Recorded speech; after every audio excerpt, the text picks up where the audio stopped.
Bons estudos a todos. Eu vou abordar agora o tema da remessa necessária, qual seja esse dispositivo que está aí previsto no artigo 496 do Código de Processo Civil.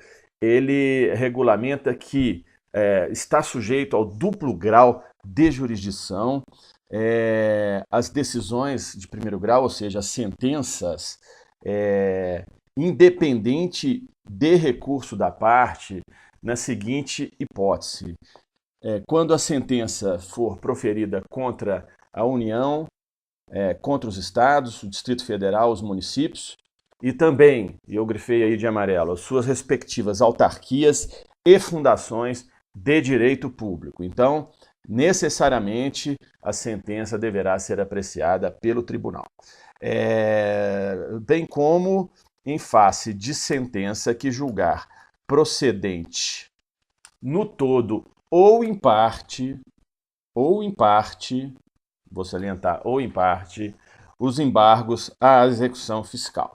Então, partindo da premissa que a execução fiscal também está afetando algum dos entes federativos, o raciocínio é bem lógico em relação ao inciso 1 do artigo, então também se aplica o dispositivo da remessa necessária para o tribunal em face de sentença que julgar procedente os embargos de execução fiscal. Ou seja, essa sentença está definindo ou determinando que aquela pretensão do fisco do ente governamental não procede. Então, para defender o ente governamental, o legislador regulamentou que esse tipo de sentença, necessariamente, independente de qualquer tipo de recurso, será remetido para o tribunal, ou então até avocado pelo tribunal, quer dizer, chamado para si necessariamente.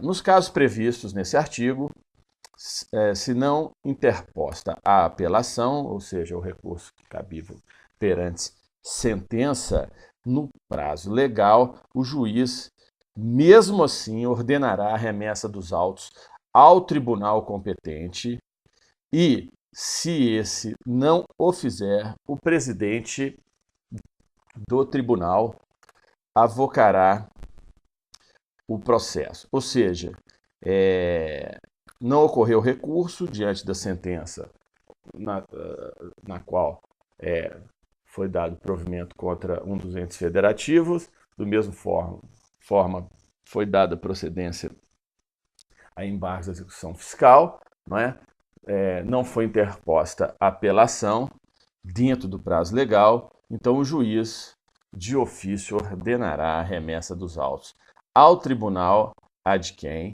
e se não fizer, o presidente do respectivo tribunal avocá-los-á. Em qualquer dos casos referidos no parágrafo 1º, que são esses aí acima, o tribunal julgará a remessa necessária. Agora vamos falar das hipóteses de não aplicação da remessa necessária. O disposto nesse artigo, quando a condenação não se aplica à remessa necessária ou o proveito econômico obtido na causa for de valor líquido inferior a. Então aqui eu fiz uns slides colocando aqui as hipóteses para, no caso, envolvimento da União nas causas, envolvimento dos estados e Distrito Federal nas causas, envolvimento dos municípios nas causas. Então, passando aqui, quando o valor da causa, a condenação, qual seja, é inferior a 1.000 salários mínimos, eu coloquei um saleiro aqui embaixo para lembrar que está indexado nos salários mínimos, e a nota do Barão. Essa nota do Barão é muito conhecida, né? Tinha até um programa do Jô Soares que falava, lá vai Barão, não é? Então, contra a União ou suas respectivas autarquias ou fundações de direito público, se for a causa, a condenação, ou seja, essa sentença de primeiro grau em montante inferior a 1.000 salários mínimos, não se aplica a remessa necessária. O que o legislador quis é exatamente criar um filtro por uma questão de seletividade do valor, não é? Sendo que, quando o envolvimento é dos estados e Distrito Federal, incluindo suas respectivas autarquias, e fundações de direito público, e a causa foi inferior a 500 salários mínimos, aí está aí também o salário embaixo, 500 sal salário, não é? A palavra salário, aliás, veio de sal, não é? Também não haverá cabimento da remessa necessária. E, por fim, se a condenação for inferior a 100 salários mínimos, estando envolvido o município ou algum município, bem como, respectivamente, suas autarquias e fundações de direito público, também não se aplica a remessa necessária. Então, eu vou ligar aqui esse slide, porque aí quem quiser dar um print vai poder fazer. Deixa eu acender aqui. É um dos pontos aí que vai muito em concurso, né? Essas decorebas, mas tem que esquematizar para ficar mais fácil, não é verdade? Então tá aí o slide.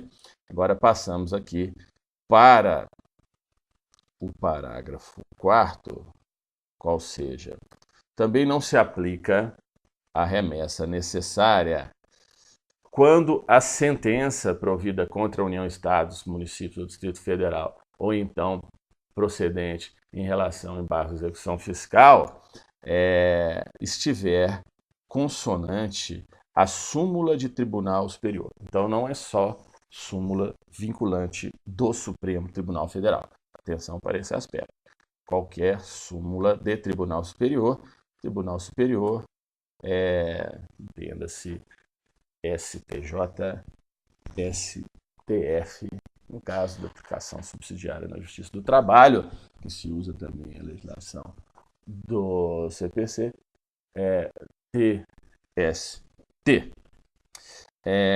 Também não se aplica a remessa necessária se essa decisão, essa sentença de primeiro grau está consonante com acórdão proferido pelo Supremo Tribunal Federal ou pelo Tribunal de Justiça em julgamento de recurso repetitivo, ou seja, não pode ser uma decisão isolada, tem que ser uma decisão já com caráter de recurso repetitivo, ou seja, com caráter de repercussão geral, num sentido amplo, não é? Então, é importante salientar esse aspecto da importância do julgamento de recursos repetitivos. Normalmente, quando existem muitos recursos baseados em uma mesma tese, numa mesma alegação de direito, então esses recursos, essas causas vão sendo julgadas, a princípio pelo primeiro grau de jurisdição, depois os recursos das partes que perderem em primeiro grau vão subindo para as instâncias superiores e ocorre quando repete-se demais as mesmas causas de direito, não é? Então, esse tipo de mérito é reconhecido como um mérito para ser apreciado pelos tribunais superiores em sede de recurso repetitivo. Então, são sobrestados todos esses processos, ou seja, suspensas todas as decisões nas instâncias inferiores, até que os tribunais superiores possam deliberar sobre o mérito e essa deliberação, esse julgamento repercute todos aqueles que estão suspensos, que deixam de ser suspensos e voltam a ser julgados pelas autoridades julgadoras, seja primeiro, segundo grau, todavia com essa orientação baseada na análise do mérito em sede de recursos repetitivos. Então, também não se aplica a remessa necessária, como dito, em sede de julgamento, em decisões que seguiram o julgamento de recursos repetitivos. Eu coloquei recurso repetitivo 2 vezes para lembrar que repete. Tudo isso vai dando uma sinalzinho na memória, não é verdade? E também, se a sentença de primeiro grau está de acordo com o entendimento firmado em incidente de resolução de demandas repetitivas, foi o que foi dito acima, ou assunção de competência. Vou dar uma pincelada no dispositivo da assunção de competência, de acordo com a disposição trazida aí pelo artigo 947 do Código de Processo Civil. Então, é admissível a assunção de competência quando o julgamento do recurso de remessa necessária ou de processo de competência originária envolver relevante questão de direito com grande repercussão social, sem repetição em múltiplos processos. Então, nesse caso aqui, não tem uma demanda repetitiva. Então, no caso concreto, em tela, de remessa necessária, envolver relevante questão de direito com grande repercussão social, é cabível a assunção de competência. Então, é julgado pelo órgão colegiado que o regimento indicar, ou seja, não são órgãos fracionários, né? São órgãos com uma presença maior, ou plenário, ou sessões, enfim. Em regra, não são julgados pela turma dos tribunais, e se reconhecer interesse público na assunção de competência. O acórdão vinculará todos os juízes e órgãos fracionários, exceto se houver revisão de tese. Então, acórdão proferido em sede de assunção de competência vinculará as turmas para decisões. Aplique-se o disposto nesse artigo quando ocorrer relevante questão de direito, a respeito de qual seja conveniente, a prevenção ou composição de divergência, prevenção entre câmaras e turmas do tribunal.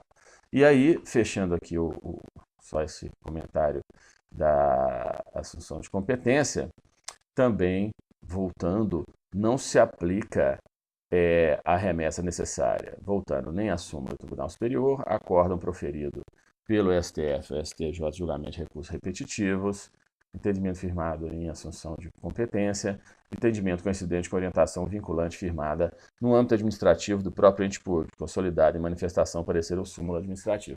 Então, se aplica também como calço para não ser cabível a remessa necessária, entendimentos na esfera administrativa, súmulas administrativas, orientação vinculante firmada no âmbito administrativo, ou bem como do próprio ente público governamental, consolidada até em parecer, se for o caso. Então é bem importante esse aspecto, ou seja, não precisa existir apenas um provimento judicial. Também no caso, vamos dizer assim, entre aspas, um recurso repetitivo administrativo, um entendimento majoritário administrativo, um parecer administrativo, então também possibilita que essa sentença não seja submetida à remessa necessária para o tribunal. Então, findamos aqui essa explanação desse importante dispositivo jurídico contemplado aí pelo nosso Código de Processo Civil. Bons estudos a todos.